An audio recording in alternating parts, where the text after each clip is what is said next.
Okay guys, question number 11 देखते हैं। For any substance why does the temperature remain constant during the change of state.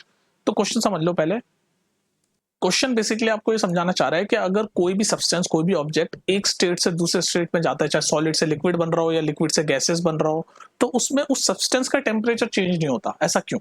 तो इसके पीछे reason ये है। फॉर एग्जाम्पल आप इसका एग्जाम्पल ले लो कि कोई चीज सॉलिड से लिक्विड बन रही है, स्टेट चेंज हो रहा है उसका, भाई सॉलिड से लिक्विड बन रहा है। तो इसका सबसे बढ़िया एग्जाम्पल वही है कि आइस से वाटर बन रहा है। ये वाला एग्जाम्पल से समझो इस क्वेश्चन को। तो इसमें होता क्या है कि इसका टेम्परेचर चेंज नहीं होगा।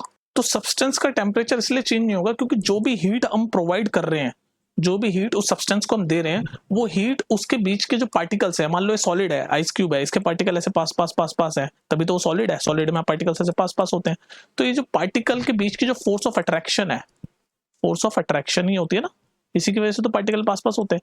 तो इस पार्टिकल के बीच की जो फोर्स ऑफ अट्रैक्शन है, इसी को तोड़ने में सारी हीट लग रही है। ठीक है। तो इसलिए जो सब्सटेंस है, यानी कि जो ऑब्जेक्ट है हमारा, जो आइस है, उसका टेम्परेचर सेम ही रहता है जब वो पानी बन जाता है तब भी। तो फोर्स ऑफ अट्रैक्शन में जो भी हीट हम प्रोवाइड करते हैं, वो पार्टिकल्स के फोर्स ऑफ अट्रैक्शन को ब्रेक करने में लग जाती है। इसीलिए जो ओवरऑल टेम्परेचर है ऑब्जेक्ट का, वो तो सेम ही रहता है। और ये जो हीट हम प्रोवाइड करते हैं to break the force of attraction between the particle, इसका एक और नाम है, साइंटिफिक नेम जो आपको याद होना चाहिए, उसको बोलते हैं लेटेंट हीट। लेटेंट हीट, समझ गए?